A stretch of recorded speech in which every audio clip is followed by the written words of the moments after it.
So hello everyone, कैसे हैं आप सब। आई होप सब बढ़िया होंगे। तो आज हम बात करने वाले हैं सर सेक्शन 194 आर के बारे में, जो कि एक टीडीएस का सेक्शन है और इसकी एप्लीकेबिलिटी जो है 1 जुलाई 2022 से होने वाली है। ऑलरेडी हमारे बजट 2022 में इसका जो है इंट्रोडक्शन हो चुका है और अभी जो है गवर्नमेंट इसकी पूरी तैयारी में है। और आज हम बात करते हैं कि इसकी पूरी A to Z पॉइंट के बारे में। मुझे नहीं लगता आपको इस वीडियो देखने के बाद कोई और वीडियो देखने की जरूरत पड़ेगी, क्योंकि मैंने हर एक चीज वो जो है इसके रिलेटेड सारी इस वीडियो के अंदर कवर कर रखी है।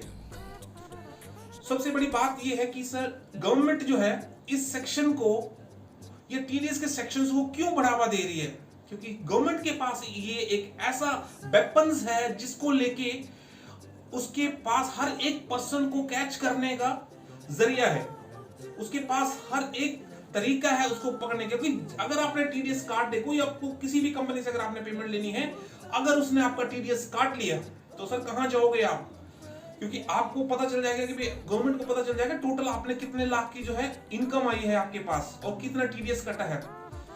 तो ये सारी की सारी चीजें जो है टीडीएस से कोरिलेट करती हैं। और मैं आपको ये बता दूं, फाइनेंशियल 2021 में 20 और 21 के अंदर जो है गवर्नमेंट ने 10.80 लाख करोड़ का जो है कलेक्शन किया है सिर्फ और सिर्फ टीडीएस के अंदर, जो कि टोटल कलेक्शन का 46% टोटल हो जाता है। तो आप भी अंदाजा लगा सकते हैं कि टीडीएस जो है कितना इंपॉर्टेंट रोल प्ले कर रहा है। और भी नहीं, इसके अलावा भी गवर्नमेंट जो है 7 सेक्शन और इसको लाने की तैयारी में है। इसके लिए आप और रेडी रहिए और पूरी की पूरी चीजें ABCD जो है इसकी तैयार हो रही है। और ये वो सेक्शन है 194T है, उसके बाद 194U है, 194V है, उसके 194W है, उसके 194X है, Y है, Z है। सारे के सारे चीजें जो है गवर्नमेंट के पास ये आ चुकी हैं और अभी इसकी एप्लीकेबिलिटी जो है नहीं होने वाली है। लेकिन सेक्शन 194 और सेक्शन 190S जो है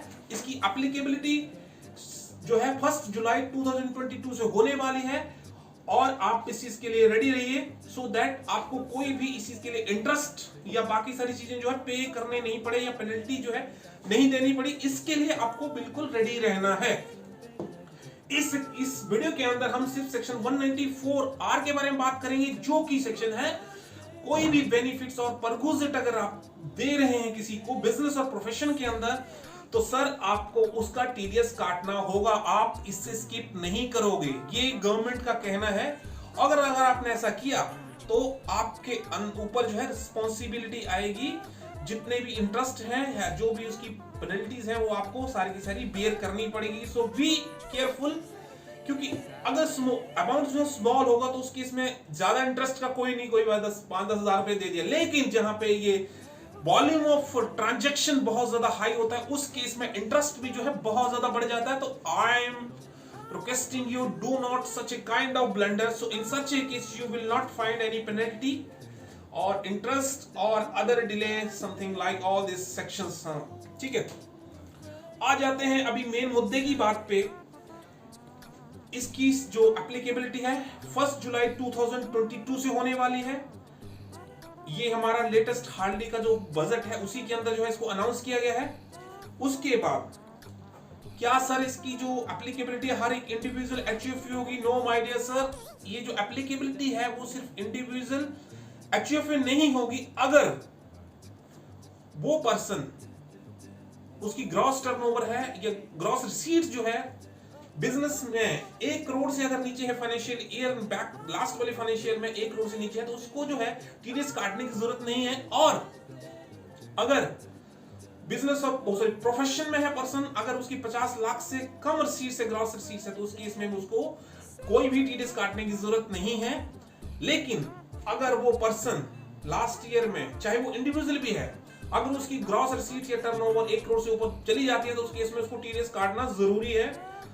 in the second case, if a person is जो भी प्रोफेशन में होता है, एडवोकेट, चार्टर्ड अकाउंटेंट्स हो गए, लॉयर्स हो गए, अगर उनकी जो कलेक्शंस है या ग्रॉस रिसीट्स है वो 50 लाख से अब चली जाती है, लास्ट ईयर में चली गई है, उस केस में उसको टीडीएस काटना मैंडेटरी है। तो sir what will be the rate of TDS section under section 194 sir TDS 194 के अंदर जो है आर के अंदर जो है टीडीएस जो है 10% का प्रोविजन है। आपको 10% का टीडीएस काटना है क्योंकि बहुत बड़ा मेजर अमाउंट है। तो ट्रांजैक्शन करने से पहले you have to be very careful. आपको माइंड में रखनी होगी चीज की सर क्या इस चीज से अवॉइड किया जा सकता है। मुझे नहीं लगता कि आप इस तरह की चीजों से आप बच पाएंगे क्योंकि पहले ऐसा पॉसिबल था। कोई भी हमने भाई पर्सन के लिए खाना खिला दिया, रेगुलर्स में होटल के बिल दे दिए। सर बिजनेस प्रमोशंस है। सर बिजनेस प्रमोशन क्या होता है? सर अपने बिजनेस को बढ़ाने के लिए ठीक है भी मान लिया, इनकम टैक्स डिपार्टमेंट मान जाता था। लेकिन अब नहीं हो सकता है सर ऐसा। अब ऐसा होने वाला नहीं है क्योंकि आप कोई भी अगर आप इस तरह की ट्रांजैक्शन या एंट्री आप उसमें पास करोगे तो आपको उसके अगेंस्ट जो है टीडीएस काटना होगा और आपको अपनी पॉकेट से जो है टीडीएस जमा कराना होगा। ये हमारा टीडीएस सेक्शन का कहना है। तो एक और चीज बताओ सर, क्या अगर मैं 1000 का बिजनेस जो है बेनिफिट्स अगर किसी को दूं या कोई परक्विजिट में किसी को दूं तो क्या मुझे टीडीएस काटना होगा? No sir, the limit has been fixed ₹20,000। अगर कोई भी फाइनेंशियल ईयर में 20,000 से ऊपर की अगर ट्रांजैक्शन चली जाती है तो उस केस में ही आपको टीडीएस सेक्शन 194 के अंदर काटना है। इससे पहले नहीं काटना है। अगर 20,000 से नीचे है तो आपको टीडीएस काटने की जरूरत नहीं है। ये है सेक्शन 194 का कहना है, 194R का कहना है। ठीक है, तो क्या सर जी ये हर एक पर्सन का हम लोग टीडीएस किसी भी पर्सन का काट के जो है उस पे टीडीएस काट लेंगे या उसके पैन नंबर जो भी होगा? सर जी ऐसा है कि अगर पर्सन रेजिडेंट है तो उस केस में, रेजिडेंट की मैंने आपको डेफिनेशन दे रखी है कि अगर पर्सन कोई भी रफली मैं आपको बता दूं, अगर वो इंडिया में 6 महीने या उससे ज्यादा रहता है तो वो रेजिडेंट हो जाता है। अगर वो नहीं रहता है तो और भी बहुत सारी कंडीशन है इसके साथ में, बट मैं आपको मेन चीज बता, अगर इंडिया में वो 182 डेज या इससे ज्यादा रहता है तो उसके लिए वो पर्सन रेजिडेंट हो जाता है, अदरवाइज वो नॉन रेजिडेंट बन जाता था। लेकिन अगर वो नॉन रेजिडेंट पर्सन को अगर आप इस तरह का खर्चा दे रहे हो या उसके ऊपर खर्चा कर रहे हो तो भाई साहब वो जो है सेक्शन 195 के अंदर उसका डिडक्शन होता है। वो सेक्शन अलग है, उसके प्रोविजन ही अलग है। यहाँ सिर्फ हम लोग बात कर रहे हैं सिर्फ रेजिडेंट की बात कर रहे हैं। जो भी पर्सन रेजिडेंट है अगर आपने उसको पेमेंट करी है तो उस केस में उसका टीडीएस कटना मैंडेटरी है। अब बात आती है कि भाई सर हम इसको समझेंगे कैसे? तो एक काम करते हैं सर, पहली बात, अगर आप इस चैनल पे नए हैं तो प्लीज चैनल को सब्सक्राइब करना मत भूलिए क्योंकि आपके लिए बहुत सारी चीजें जो है रेगुलर में आने वाली हैं जो कि आपका बहुत सारी या कंपनी का जो बहुत सारे एक्सपेंसेस है उनको जो है बचा सकती है अगर आपने उसका या टाइम से अगर आपने फुल वीडियो देख ली है। थोड़ा टफ जरूर होता है टाइम ये 5-10 मिनट का, लेकिन आप लोगों के लिए नॉलेज देके जाता है। मुझे भी ऐसे लगता था पहले कि सर इनके लिए कोई बेनिफिट नहीं, लेकिन जब से YouTube आया है हमारा जो नॉलेज है उसमें कुछ ना कुछ तो एनहांसमेंट होती रहती है। जब भी हम लोग बैठे कहीं पे हम लोग कुछ देख सकते हैं तो देख लिया, तो उससे क्या होगा हमारा नॉलेज जो है बढ़ता जाएगा। हमारा अपनी जो चीजें हैं उसकी एप्लीकेबिलिटी जो है करते रहेंगे। तो इसीलिए आई एम रिक्वेस्टिंग यू या रिमाइंडिंग यू कि अगर आप चैनल पे पहली बार आए हैं तो इसको सब्सक्राइब करना मत भूलिए और बेल आइकन को प्रेस करना भी मत भूलिएगा, बिकॉज क्योंकि अगर आप ऐसा नहीं करेंगे तो आपको कोई भी नोटिफिकेशन नहीं आएगी और आप जो है ये सारी चीजें इंपॉर्टेंट चीजें जो मिस कर देते हैं। अब हम आते हैं मुद्दे की बात पे अगेन। अगर हम इसको एग्जांपल के थ्रू समझे तो कैसा रहेगा? तो एक काम करते हैं सर, हम लोग इसको जो है एग्जांपल के थ्रू समझते हैं। एग्जांपल क्या कहता है? एग्जांपल ये बोलता है कि सर मैं एक ट्रेडिंग का बिजनेस करता हूं, मैं एक ऑटो पार्ट्स का कुछ बिजनेस है वो वाला दिल्ली से ऑपरेट कर रहा हूं और इसके लिए मुझे जो है बॉम्बे जाना पड़ता है अपने सप्लायर के पास में। मेरा विजिट लगा बॉम्बे में या फिर बैंगलोर में चला गया, फिर कोलकाता में चला गया। सप्लायर तो हर जगह होते हैं। उस केस में क्या होता है कि जब भी आप किसी सप्लायर के पास जाते हैं तो आपको क्या होता है, उस केस में आपको डिस्काउंट प्राइस जो है मांगते हो आप, भाई आप मुझे दे दो, ये डिस्काउंट दे दो भैया, ये 100 की चीज है तो कम से कम मैं तुम्हारा जो है इतने टर्नओवर करा रहा हूं, तो उस केस में आप मुझे जो है डिस्काउंट दो।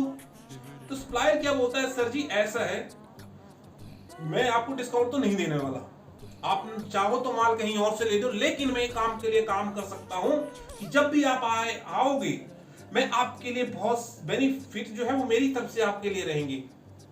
अच्छा सर क्या बेनिफिट रहेंगी?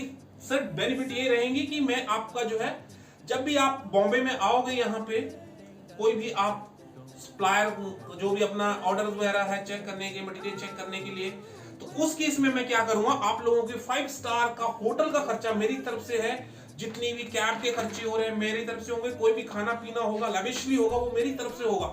अरे उसने कहा वाह भाई वाह।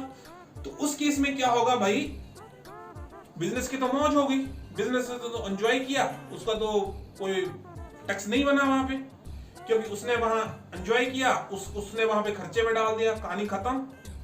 अब गवर्नमेंट के पास ये चीज आई है पकड़ में कि भाई ऐसा क्यों ना किया जाए, क्योंकि ये चीज थी अगर आप 15 साल पहले चले तो उस केस में फ्रिंज बेनिफिट टैक्स हुआ करता था। उस केस में भी क्या होता था कि भाई जो भी आप इस तरह के खर्चे करते हैं, बिजनेस प्रमोशन करके खर्चे करते हैं, तो उस केस में इस चीज को टैक्स दिया जाता था। फ्रिंज बेनिफिट टैक्स जो होता है इनकम टैक्स के अलावा या टीडीएस के अलावा सब चीजें उसके अलावा होता था ये, तो उसके फ्रिंज बेनिफिट टैक्स होता था। ये अराउंड 2005 की करीब की बात है, ये 2005 और 6-7, तो उस केस में ये होता था, उस केस में भैया को टैक्स देना होता था। अब गवर्नमेंट ने निकाला है कि भाई इसको टीडीएस काटा जाए, तब जाके ये लोग शिकंजे में आएंगे, तब जाके ये लोग पकड़ में आएंगे, बड़े बड़े जो मुर्गे हैं ये जो एंजॉय करते हैं बिना किसी टैक्स के दिए हुए। तो अब बात आती है, उसने क्या बोला, हम आते हैं फिर एग्जांपल के पास में, भाई ऐसा है कि मैं 5 स्टार का खर्चा मैं दूंगा, जो भी खाने पीने का खर्चा होगा मैं दूंगा, जो भी आपका घूमने फिरने का खर्चा हो मैं दूंगा, जो भी आप, और मैं आपको रोलेक्स की घड़ी दूंगा साथ में हर बार, चाहे जिस मर्जी को गिफ्ट करते रहो। अरे उसने कहा बहुत बढ़िया बात है, बॉम्बे चक्कर लगता रहेगा। अब होगा क्या भैया, ऐसा है उसने उससे तो पैसा कुछ लिया नहीं, जब उसका ऑडिट हुआ तो उस केस में क्या हुआ, उसने जब देखा कि भैया इसमें जो है 50 लाख का खर्चा खड़ा हो गया बैलेंस शीट में, तो उस केस में क्या करना है भाई, सेक्शन 194R एप्लीकेबल हो जाएगा। क्यों? क्योंकि आपको जो है वो टीडीएस काट के अपनी जेब से गवर्नमेंट को जमा कराना होगा। जितना भी आपने उसके ऊपर खर्चा किया है, जो भी आपने एंट्रीज पास करी हैं, तो आप उसका टीडीएस काटो, उसका पैन नंबर से बुक करो और उसको गवर्नमेंट अकाउंट में जमा कराओ। ये है सर पूरी की पूरी कहानी। और जो भी आपका 1 महीने का जो एंड का होता है वो आपको पता है, सबको पता है कि भैया नेक्स्ट मंथ में 7th ऑफ नेक्स्ट मंथ जो है डिपॉजिट कराना होता है। तो ये सारी की सारी सेक्शन 194 जो है आर की कहानी थी। और अगर फिर भी आपको कोई इसमें डाउट है तो आप कमेंट सेक्शन में बताना मत भूलिएगा, और मैं कोशिश करूंगा इसके ऊपर जितना भी आपके ऊपर जो है मेहनत कर पाऊं करूंगा मैं। और तब तक के लिए थैंक यू सो मच, और आई होप कि आप लोगों की स्टडी अच्छी चल रही है। फोकस करिए पढ़ाई पे, पढ़ाई के बिना कुछ नहीं है। और जब आप जो है स्टडी करते हैं उसका बेनिफिट जरूर मिलता है। लेट्स से कि कोई आप टॉपिक पढ़ते हैं, कम से कम उसमें 10% तो आपके माइंड में रहता है, और उतना भी चला गया आपके माइंड में तो आपका काम सफल हो गया। जब सेकंड टाइम में भरेंगे तो आपको है 30%, थर्ड टाइम में 70-80% अगर आपके पास चला, सारा का सारा काम खत्म हो जाएगा। तो इसीलिए स्टडी करते रहिए, do work hard and watch this video till end. So thank you so much, and let's meet in another video session. Till that, take care, bye.